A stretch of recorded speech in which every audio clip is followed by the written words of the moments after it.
ఓం శ్రీ గురుభ్యో నమః. ఈ రోజు మనం జూన్ 2026 మాస ఫలితాల్లో భాగంగా అత్యంత ప్రశాంతమైన మనస్తత్వం కలిగిన గురుగ్రహ అనుగ్రహం మెండుగా ఉన్న మీన లగ్న జాతకులకు ఈ నెల ఎలా ఉండబోతుందో కళ్ళకు కట్టినట్లు చాలా లోతుగా విశ్లేషించుకుందాం. మీన లగ్న జాతకులకు ఈ జూన్ నెల మహా అద్భుతం అని చెప్పుకోవాలి. ఎందుకంటే దశాబ్దాల తర్వాత మీ లగ్నాధిపతి అయిన దేవగురు బృహస్పతి జూన్ 1వ తేదీన తన ఉచ్చస్థానమైన కర్కాటక రాశిలోకి అడుగు పెడుతున్నాడు. అయితే ప్రతి నాణానికి రెండు వైపులు ఉన్నట్లు మొదటి 15 రోజులు కుజుని వల్ల కొన్ని సవాళ్లు పొంచి ఉన్నాయి. వృత్తిలో ఆర్థిక విషయాల్లో మీరు ఎలా అడుగు వేయాలి, శని భగవానుడు యొక్క మిమ్మల్ని ఏ విధంగా ఉన్నత స్థానాన్ని తీసుకెళ్తాడో ఇప్పుడు మనం స్పష్టంగా తెలుసుకుందాం. ఈ వీడియోలో చెప్పే ప్రతి పాయింట్ మీ జీవితానికి చాలా ముఖ్యం కాబట్టి ఎక్కడ స్కిప్ చేయకుండా చివరి వరకు శ్రద్ధగా వినండి. మీన లగ్న జాతకులకు మీ లగ్నాధిపతి అయిన దేవగురు అయిన బృహస్పతి ఈ నెల మొత్తం కూడా మీ పంచమ స్థానం అంటే సంతానము, బుద్ధి స్థానము, పూర్వపుణ్య స్థానంలో కర్కాటక రాశిలో అత్యంత బలమైన ఉచ్చస్థితిలో ఉంటాడు. ఒక జాతకుడికి లగ్నాధిపతి 5వ ఇంట ఉచ్చస్థితిలో ఉండడం అనేది సామాన్యమైన విషయం కాదు. దీనివల్ల ఒక బ్రహ్మాండమైన శుభ ఫలితాలు వస్తాయి. అవి ఏంటంటే బుద్ధి, బలం మరియు శుభవార్తలు. ముందుగా మీ ఆలోచన విధానం చాలా అద్భుతంగా పాజిటివ్గా మారుతుంది. గత కొన్ని నెలలుగా ఉన్న గందరగోళం తొలగిపోయి ఏ పని పట్టుకున్నా అందులో ఖచ్చితమైన విజయం సాధిస్తారు. సంతానం కోసం ఎదురుచూసే దంపతులకు ఇది చాలా అత్యంత అనుకూలమైన సమయం. ఖచ్చితంగా శుభవార్త వింటారు. మీ పిల్లల చదువు, వారి కెరీర్లో గొప్ప వృద్ధిని చూసి మీరు మానసికంగా చాలా సంతోషిస్తారు. ఆదాయం మరియు లాభాలు చూసుకుంటే 5వ ఇంటున్న గురువు తన సప్తమ దృష్టితో 11వ భావాన్ని కూడా వీక్షించడం వల్ల, లాభస్థానాన్ని వీక్షించడం వల్ల దీనివల్ల విశేషమైన శుభ ఫలితాలు వస్తాయి. మీరు చేసే వ్యాపారంలో కానీ, వృత్తిలో కానీ లాభాలు వెలుగుతాయి. మీకు దీర్ఘకాలిక కోరికలు నెరవేరడానికి ఇది సరైన సమయం.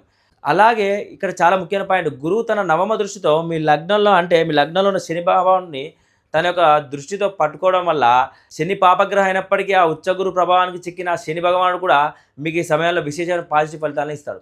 ఏవైనా అనారోగ్య సమస్యలు ఉంటే వాటి నుండి మిమ్మల్ని కాపాడి మీలో ఒక స్థిరమైన చెక్కు చెదరని ఆత్మవిశ్వాసాన్ని నింపుతాడు. నెల మొదటి సగభాగంలో గ్రహాలు కాస్త భిన్నంగా ఉన్నాయి. కుజుడు మీ 2వ స్థానంలో అంటే ధనస్థానంలో, కుటుంబ స్థానంలో, వాక్కు స్థానమైన మేషరాశి చాలా బలంగా ఉంటూ మీకు శుభ ఫలితాలు ఇస్తున్నాడు. అదే సమయంలో రవి 3వ స్థానంలో ఉంటాడు. ఇది మీకు కుజుడు బలంగా ఉండడం వల్ల మీ మాట తీరు చాలా బాగుంటుంది. మీ ఉద్దేశం మంచిదే ఉంటుంది. మీరు మాట్లాడే మాటల వల్ల కుటుంబం సఖ్యత పెరుగుతుంది.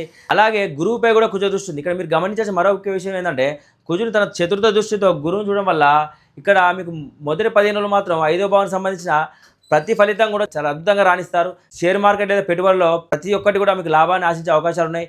పిల్లల పరంగా కూడా చాలా మంచి విషయాలు, మంచి శుభవార్తలు వింటారు. అదే సమయంలో పెద్ద పెట్టుబడులు కూడా మీరు పెట్టే అవకాశం కూడా ఉంటుంది. ఇక కుజుడు తన యొక్క దృష్టి ద్వారా అష్టమ భావాన్ని, నవమ భావాన్ని కూడా చూసి శుభ ఫలితాన్ని ఇస్తున్నాడు. ప్రయాణాలు, ఆకస్మిక ప్రమాదాలను త్రుటిలో తప్పించుకుంటారు. అలాగే ఊహించిన విధంగా ఆకస్మిక ధనం కూడా అదృష్టం కూడా మిమ్మల్ని వరిస్తుంది. రవి సంచారం చూసుకుంటే బద్ధకం, పనుల్లో జాప్యం. మొదటి 15 రోజులు 3వ ఇంట ఉండడంపై రవిపై శని దృష్టి పడుతుంది. ఇక్కడ చూసుకుంటే ఈ శని దృష్టి వల్ల పనుల్లో విపరీతమైన బద్ధకం వస్తుంది. ఏ పని చేయాలని కూడా పూర్తి చేయరు. రవి తన దృష్టితో నవమ భావాన్ని కూడా వీక్షిస్తుంది. దీనివల్ల తండ్రి గారి ఆరోగ్య విషయంలో చిన్నపాటి ఇబ్బందులు వచ్చే అవకాశం ఉంది. వారి ఆరోగ్యం పట్ల శ్రద్ధ వహించాలి. ఇక నెల ద్వితీయార్థంలో గ్రహచారం చూసుకుంటే కుజుడు 2వ ఇల్లు వదిలి 3వ ఇంట్లోకి వృషభ రాశిలోకి ట్రాన్సిట్ అవుతాడు. అదేవిధంగా రవి కూడా 4వ స్థానానికి మిథున రాశిలోకి ట్రాన్సిట్ అవుతాడు. కుజుడు 3వ భావం రాగానే లగ్నంలో ఉన్న శని దృష్టి కుజుడి మీద పడుతుంది. దీనివల్ల 3వ భావానికి సంబంధించిన వ్యతిరేక ఫలితాలు కుజుడు ఇస్తాడు. సోదరులతో ఆస్తి లేదా ఇతర విషయాల విభేదాలు రావచ్చు. ప్రయాణాల్లో తీవ్రమైన అలసట, అలాగే ఏ పని చేయాలన్నా కూడా ఒక రకమైన ధైర్యం తగ్గడం. అయితే ఇక్కడ కానీ కుజ దృష్టితో ఇక్కడ అద్భుత ఫలితాలు వస్తాయి. ఇక్కడ కుజుడు మీకు నెగిటివ్ ఫలితాలు ఇచ్చినా కూడా తన దృష్టితో 6వ భావాన్ని, అదేవిధంగా 9వ భావాన్ని, 10వ భావాన్ని కూడా చూడడం వల్ల మీకు మంచి ఫలితాలు తీసుకుంటారు. ఇక్కడ అసలైన ట్విస్ట్ ఉంది. 3వ ఇంట ఉన్న కుజుడు తన దృష్టితో 6వ భావాన్ని, 9వ భావాన్ని, 10వ భావాన్ని వీక్షించడం వల్ల ఆయా స్థానాలు అద్భుతమైన పాజిటివ్ ఫలితాలు ఇస్తాడు. మీ శత్రువులపై మీరు స్పష్టమైన విజయం సాధిస్తారు. ఇన్నాళ్ళు ఆగిపోయిన పనులకు అదృష్టం తోడై ముందుకు సాగుతాయి. ఆఫీస్లో మీ కష్టానికి మీ పనులకు చాలా గుర్తింపు లభిస్తుంది. అయితే ఇక్కడ ద్వితీయార్థంలో రవి 4వ భావంలో అంటే మాతృస్థానమైన సుఖస్థానంలో ప్రయాణించి 10వ భావాన్ని వీక్షించడం వల్ల ఇక్కడ ఇంట్లో ప్రశాంతత లోపిస్తుంది. కుటుంబ సభ్యుల మధ్య చిన్నపాటి ఘర్షణలు వస్తాయి. వాహనాలు నడిపేటప్పుడు చాలా జాగ్రత్త అవసరం. ఆఫీసులో పని ఒత్తిడి పడడం వల్ల పై అధికారులతో చిన్నపాటి వాదన రావచ్చు. కాబట్టి ఆవేశానికి లోను కాకండి. మీన లగ్నానికి శని పాపగ్రహం కదా, మరి లగ్నంలో శని ఉన్నాడు, ఏలినాటి శని ప్రభావం ఉంది అని మీరు అనుకోవచ్చు. ఇట్లా భయపడకండి. ఈ నెలలో మీ లగ్నంలో ఉన్న శని ఉచ్చగురు కంట్రోల్లో ఉన్నాడు. ఇది ఒక అద్భుతమైన యోగం. దీనివల్ల జరిగే మ్యాజిక్ ఏంటంటే శని ఇచ్చే శుభ ఫలితాలు. గురువు కంట్రోల్లో ఉన్న శని భగవానుడు లగ్నంలో అద్భుతమైన మీకు ఫలితాలు ఇస్తాడు. అయితే తన దృష్టి ద్వారా 3వ భావాన్ని, 7వ భావాన్ని మరియు 10వ భావాన్ని వీక్షించి ఆయా స్థానాలకు వ్యతిరేక ఫలితాలు ఇస్తాడు. ఇక్కడ ప్రాక్టికల్గా ఏం జరుగుతుంటే రవి కుజుల వల్ల మీకు వృత్తిలో ఎంత ప్రెజర్ ఉన్నా, ఎంత రాజకీయాలు జరిగినా సరే శని అవి వాటిని కొద్దిగా ఎక్కువగా పెంచి ఇబ్బంది ఇంకా ఎక్కువ క్రియేట్ చేసే అవకాశం ఉంటుంది. జీవిత భాగస్వామితో ఉన్న పాత గొడవలను మళ్ళీ సృష్టించి ఇద్దరి మధ్యలో ఇబ్బందులు పెంచుతాడు. వ్యాపారస్తులకు కూడా ఇది అనుకూలమైన సమయం కాదు. కొత్త భాగస్వామ్యాలు అస్సలు కలిసి రావు. ఎంత కష్టం వచ్చినా కూడా, ఎలాంటి పరిస్థితి వచ్చినా కూడా వాటిని ఎదుర్కోవడానికి మీ యొక్క గుండె ధైర్యం అనేది చాలా తక్కువగా ఉంటుంది. అయితే రాహుకేతుల గురించి తెలుసుకుంటే ఇక్కడ 6 మరియు 12 భావంలో ట్రాన్సిట్ నడుస్తుంది కాబట్టి ఇక్కడ మీరు గమనించాలి. ఇన్ని రోజులు గురువు యొక్క దృష్టి రాహు మీద ఉండడం వల్ల మీన లగ్నానికి రాహు శుభ ఫలితాలే ఇచ్చాడు ఇన్ని రోజులు. కానీ ఇక్కడ మీన లగ్నానికి రాహువు పాపగ్రహం అవుతుండు, కేతు శుభగ్రహం అవుతుండు. సో ఇక్కడ మీరు చూసుకోవాల్సింది రాహు మహాదశ మిగిలి ఉండి కేతు మహాదశ అయిపోతే కనుక 6 మరియు 12 భావాలకు సంబంధించిన వ్యతిరేక ఫలితాలు ఇస్తాడు. అనవసరమైన ఆసుపత్రి ఖర్చులు, ఆర్థిక ఇబ్బందుల వల్ల కొత్త అప్పులు చేయాల్సి వస్తుంది. పాత శత్రువులు మళ్ళీ తెరపైకి వచ్చి ఇబ్బంది పెడతారు. అలాగే రాత్రిపూట నిద్రలేమి సమస్య తీవ్రంగా వేధిస్తుంది. అయితే ఇక్కడ కేతు మహాదశ మిగిలి ఉండి రాహుదశ అయిపోయి ఉంటే మాత్రం 6 మరియు 12 భావాలకు సంబంధించిన బ్రహ్మాండమైన శుభ ఫలితాలు వస్తాయి. ఇన్నాళ్ళుగా వసూలు కానీ మొండి బకాయిలు చేతికి అందుతాయి.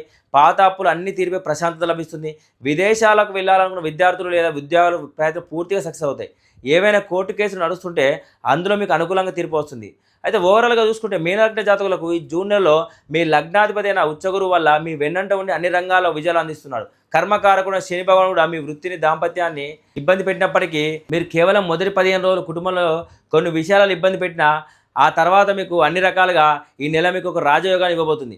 ఈ నెలలో ఖచ్చితంగా చేసుకోవాల్సిన పరిహారాలు కుజుని వల్ల ఇబ్బందుల కోసం కోపం, మాట పట్టింపులు తగ్గడానికి మంగళవారం సుబ్రహ్మణ్య స్వామికి గుడికి వెళ్ళి దర్శనం చేసుకోండి. వీలైతే కందులు దానం చేయండి. రవి వల్ల ఆటంకాలు, బద్ధకాలు దొరకడానికి ప్రతి ఉదయం సూర్యోదయ సమయంలో సూర్య నమస్కారాలు చేస్తూ ఆదిత్య హృదయం పఠించండి. అత్యంత శ్రేయస్కరం. ఇది మీలో చైతన్యాన్ని నింపుతుంది. సో ఈ విశ్లేషణ మీ అందరికీ ఎంతగానో ఉపయోగపడుతుందని ఆశిస్తున్నాను. ఇలాంటి మరిన్ని ఖచ్చితమైన లోతైన జ్యోతిష్య వాస్తు విశ్లేషణ కోసం ఇప్పుడే మన యొక్క ఛానల్ని సబ్స్క్రైబ్ చేసుకోండి.